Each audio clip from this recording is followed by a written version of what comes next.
In this video, the Bitcoin price is potentially inside of an ascending triangle. And take a look at this, guys. We'll also take a quick look with Ethereum, AXS Infinity, and also SLP, as we want to give you an update on what's next for these coins. Stay tuned to know more.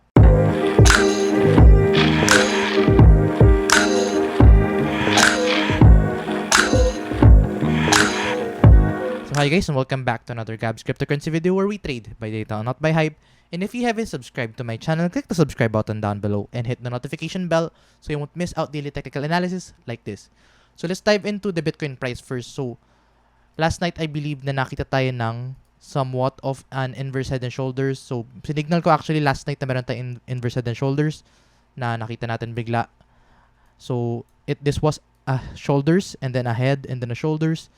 And then the technical target of this inverse head and shoulders is actually by getting the height of this inverse head and shoulders and lagyan natin siya sa potential point of breakout. And then, yeah, nagkaroon tayo ng breakout dyan. However, medyo kulang yung volume natin during this point of breakout. So, we were expecting somewhat of a resistance dito sa area na yan. So, nagkaroon tayo ng resistance actually. So, yeah, right now, nagkaroon na rejection and then it actually formed this new pattern which is meron tayong ascending triangle. So, right now, ascending triangle traditionally is a bullish pattern. However, if we are in a bearish move, this can flip bearish dito sa ating latest movement. So, ano ba yung next movement natin dito with the Bitcoin price? Well, if we're going to follow this ascending triangle, this could be possibly give us this target of around either ito yung bullish scenario. If we break to the upside, then our target would be the 49.5k. Pero ating bearish target would be by getting this height by going to the downside, and that is around the 44.2k. Yun yung ating possible scenario dito. So, you need to wait for this one to kung magkakaroon tayo ng volume upon breakout. So, remember, kailangan ng breakout. Dito, kailangan natin ng early candle close below or above with volume. So, right now, it's very crucial na magkaroon tayo ng volume during this breakout in order to confirm this specific move. Now, some will say na meron tayo iba pang pattern na nag-form. Now, other people will say na this is possibly forming a bear flag.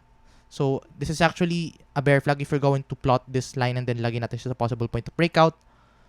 And yeah, in that case, that could give us around the $40,000 target or $41,000 to be exact. So, yun yung pwede nyo tingnan ng both scenarios. Pero, yeah, I suggest na we have to look at this at a very conservative view kasi it's more of a 50-50 move ngayon itong ascending triangle. So, I suggest na masundan yung ascending triangle rather than the bear flag kasi if you're going to look at this in the daily time frame, this same area is also the 200-day moving average. Kasi if you're going to look at that same area is dun tayo nakakuha ng support for this 200-day moving average. And yeah, possible na mag-bounce tayo if we're going to follow that ascending triangle.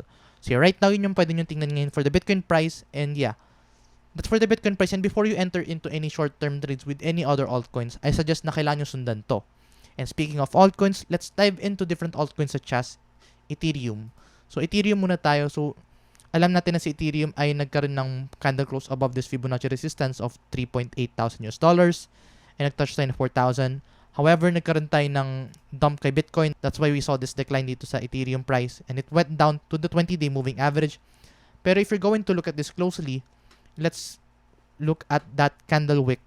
Makita mo na actually meron tayong wick up until the 50-day moving average, indicating na ating best support area or pwede mong gawin na re-entry levels around this 50-day moving average.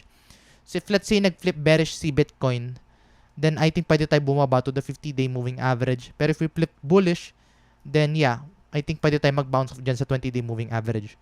So right now, Bitcoin pa din yung kailangan nyo sundan. Pero as with regards to buy order, siguro pwede mong gawin is mag-buy now ka partially. And then mag-set ka ng dalawang buy orders at the $3,350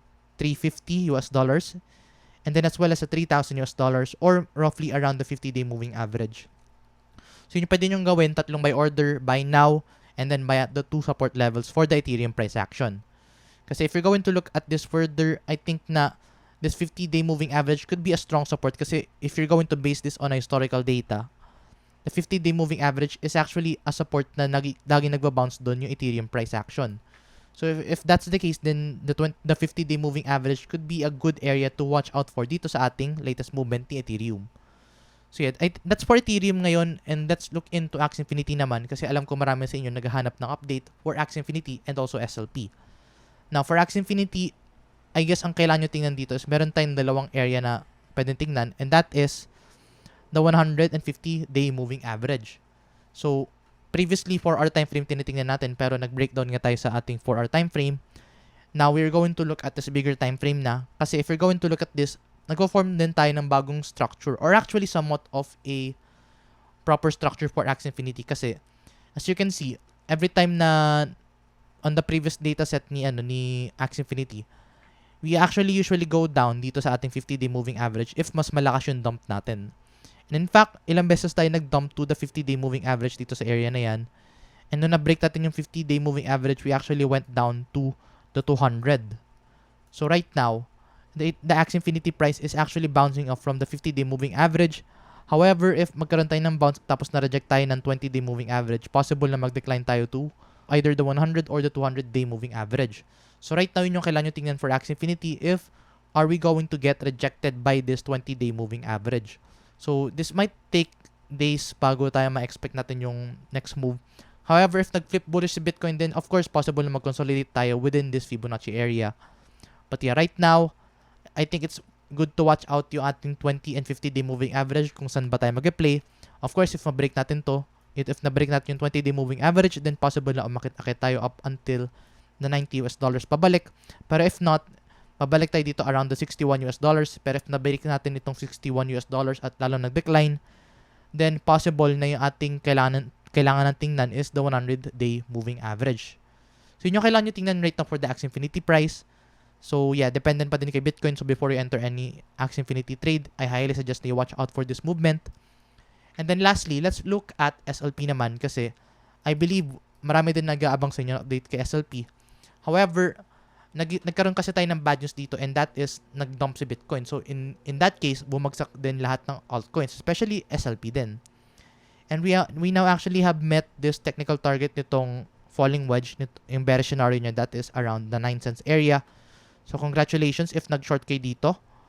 And guys, pwede nyo din actually i-short si SLP. So kung gusto nyo i-trade in futures si SLP, the best play to trade SLP is actually in MEXC. So let's say gusto nyo i-short siya or i-long.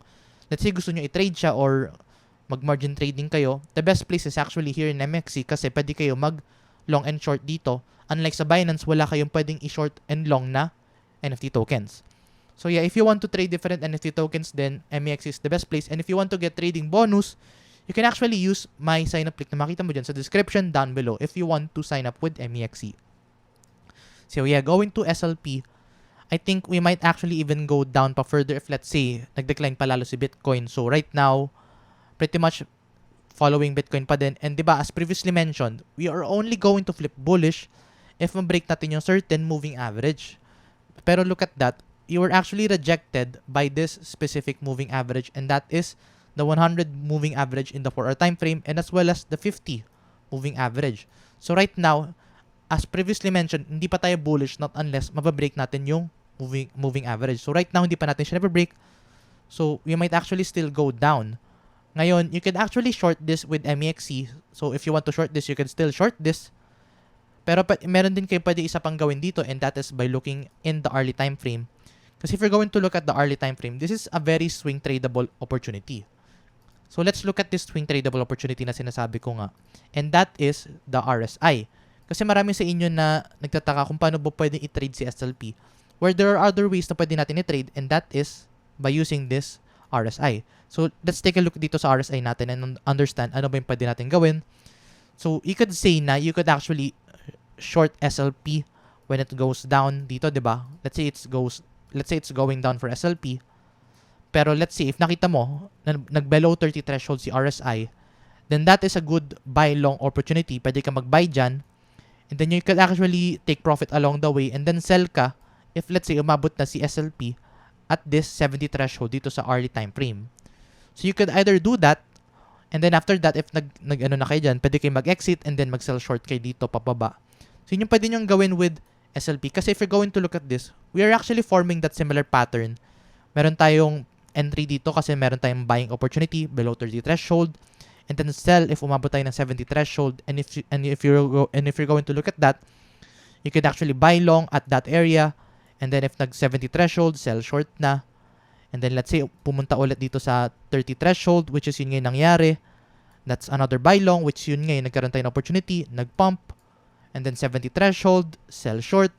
So nakikita nyo yung pattern dito, diba guys? So ngayon meron tayong pattern na nag-form dito for SLP. You could either swing trade that or pwede kayo actually mag-spot wallet. You could buy dito sa mga 30 threshold and then sell at the 70 threshold. So I think that's what's next for SLP. And yeah, I think we're going to follow this structure throughout pa din. So I think this is a swing tradable opportunity talaga guys. So if you want to swing trade talaga, I highly suggest na you swing trade this with MEXC para pwede nyo i-futures to. And remember, futures trading is only for experienced traders. So if experience ka, saka ka lang mag-futures, pero if hindi ka pa experienced, I highly suggest na stick to spot wallet ka lang. So yeah, that's what you can do for SLP. And yeah, abang-abang lang tayo if ever na mabreak natin yung 100 moving average dito sa 4-hour time frame kay SLP. So ayun guys, if you find this video useful and informative, please give this video a like. And if you want to see more contents like this, please subscribe for more. I'll see you in the next video and bye-bye for now.